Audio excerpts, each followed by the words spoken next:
This video is going to be a film study of Khalil Mack's play over the course of the 2023 season.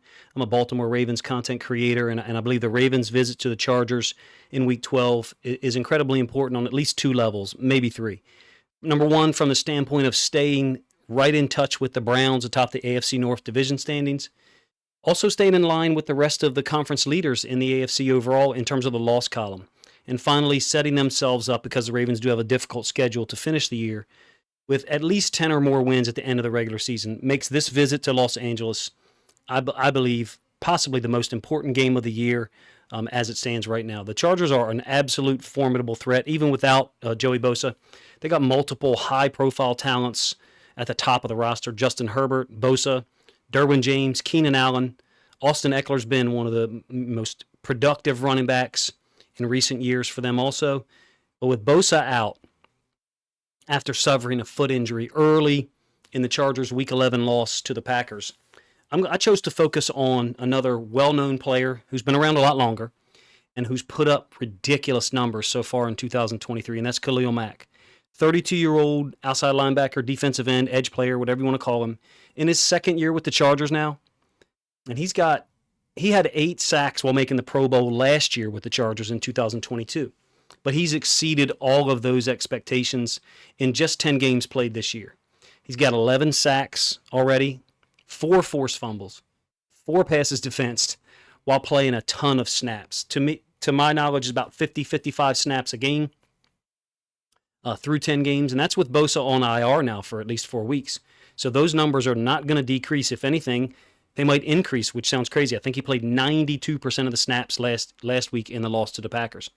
He's just playing too good to take him off the field everywhere. Against the run, against the pass, plays to him, away from him. Going to take a look at a number of his snaps from 2023, including a handful from his ridiculous 6-sack, 10-tackle, 5-tackle for loss performance against his former team, the Raiders, in Week 4.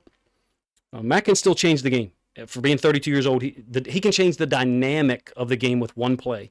Last week against the Packers, the 23-20 loss, he had 8 tackles, 2 sacks, and a forced fumble in a game that Bosa left after only 4 plays. If the Ravens are to be efficient offensively and avoid mistakes and avoid those negative yardage plays, in this game, limiting Khalil Mack's ability, if you ask me, will be of tremendous tactical importance.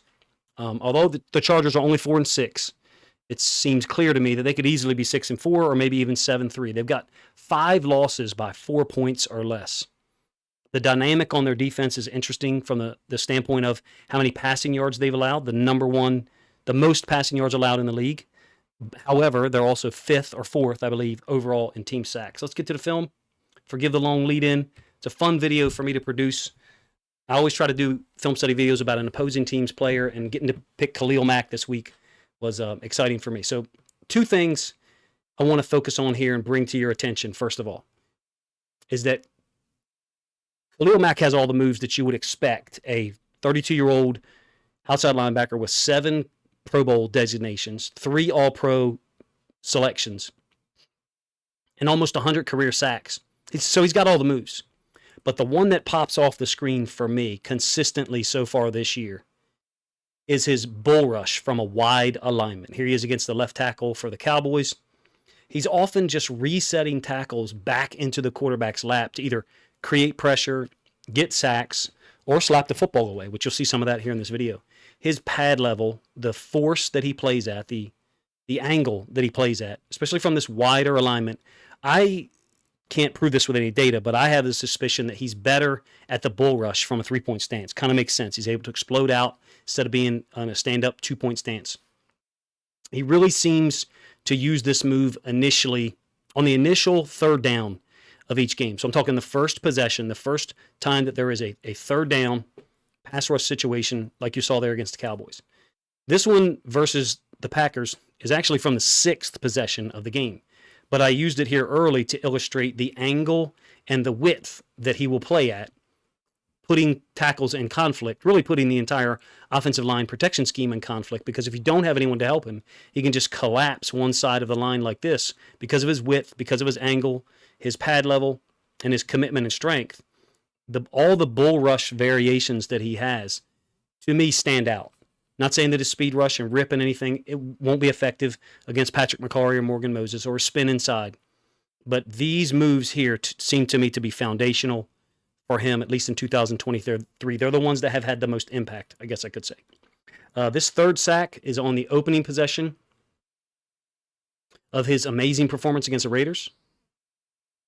I thought the Raiders really did a poor job of having running backs help out in the pass pro at all. Here you can see the running back responsible for A-gap. There's an exchange stunt between Mack and the rookie Tula Polotu. Forgive me for mispronouncing that name. I'm sure I did. Who also has 4 sacks in his first year out of USC. This is just too easy. You can't let Mack get anything going like this, particularly on the opening possession. I feel like the opening possession of this game Sunday night is going to be of tremendous importance for both teams, for the Chargers defense and for the Ravens offense. Primarily because the Ravens have scored on their opening possession 7 out of 11 games this year, 6 of them being touchdowns and 1 of them being a field goal. With Mack and the way he uses Ravens protection call, doesn't know exactly where he's going to be. For example, if you play the Steelers, TJ Watt's going to be lined up on the offense's wraps. In terms of that versatility for Mack, now that Bosa is out, his rush versatility, I think, will potentially cause problems for Pat McCarry. But I've had a thought that if you're a Ravens fan, you listen this long, let me know what you think of. His downhill style, his low pad level, I feel like would have been a bad matchup for Ronnie Stanley in these type of situations. Ronnie Stanley this year in 2000, down in 2023. Do I think that Khalil Mack can give McCarry trouble and Moses trouble? Of course, he's a talented dude, and he's playing at an extremely high level, 11 sacks through 10 games. However, I feel like we've gotten a better matchup with those two guys versus him going up against Ronnie Stanley. And that sounds crazy to say, and I'm really surprised that I even mentioned it, but the thought popped in my mind while preparing for this video. One thing you can't do, however, is leave one tight end or one fullback to deal with Khalil Mack, or maybe even 2, like the Jets tried with him here in Week 9. When he gets playing on these downhill tracks, he's just terrorizing people. He just literally walks, tackles, tight ends back into the quarterback's lap. Yeah, you've got more escapability from Lamar Jackson and the ability to get out of the pocket to the left right now, potentially, compared to what this quarterback does here. But he's just terrorizing people on these bull rushes, the downhill paths, and I think that it's an issue that the Ravens at least have got to be aware of. There's only so much that a tight end or a fullback, or in this case a wide receiver, anyone can do. It's just not enough to deal with the physicality, the strength, his get off, and his pad level. Even on the backside of like a potential run play, looks like run away from him initially here, ends up being an incomplete pass.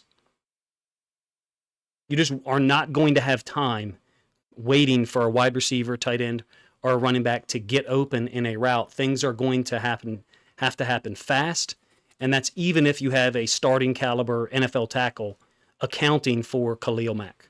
The most success that I have seen in the film that I've watched, which is 4 games, and actually 5, counting the Lions game, is from larger sized offensive tackles who can anchor down and deal with his bull rush, and at times kind of jump him a little bit, like you see Mekhi Becton doing here. Now, Becton also makes some contact with his face mask, so it's fine if you want to mention that. But point is, it's the larger scale offensive tackles who can anchor down and are athletic enough to deal with the speed rush and redirect from Mack that seem to have given him more trouble. Of course, he did have 2 sacks in this game against the Jets. Additionally, trying to help out with a chip by a tight end, fullback, or a running back, or a guard who helps out as well. This is Sewell being helped out a little bit by the guard against Mack in the Week 10 41-38 win that the Lions had in Los Angeles. Big third down conversion there to Sam Laporta late in the game for 19 yards. I'm not sure that McCarry can get away with jumping Khalil Mack more than 1 or 2 times without opening himself up to other complementary moves that Khalil Mack has, and I'll show you a little bit more in this video. He's also just too savvy and too strong to let get near your quarterback at all, because he's great at swatting the football away. Even when he's got body contact from a tackle, he's just great at dealing with that contact and then getting his hands out to the football. He's done it multiple times. I sped the video up here so you didn't need to watch the return. He's just great at finding the exact moment when to rip down and get the force fumble, the strip sack. He's got 4 of them this year, like I said. The Chargers are 5th in the league in sacks, I think, with 33 or 34. So they're averaging, almost 3.5 sacks per game, 10 games played. So even though they've given up a ton of passing yards this year, I think it's 2,900 yards. Like I said, the most passing yards allowed in the league so far, and that's with a bye. Other teams have played 11 games. They've only played 10.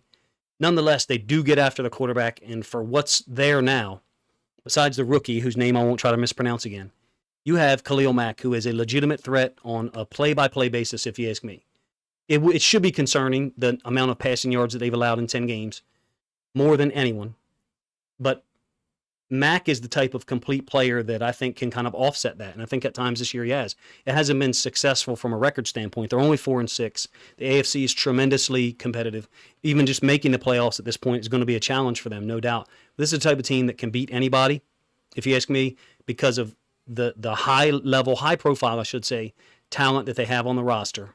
Herbert, Eckler, Keenan Allen, and Khalil Mack is a part of that.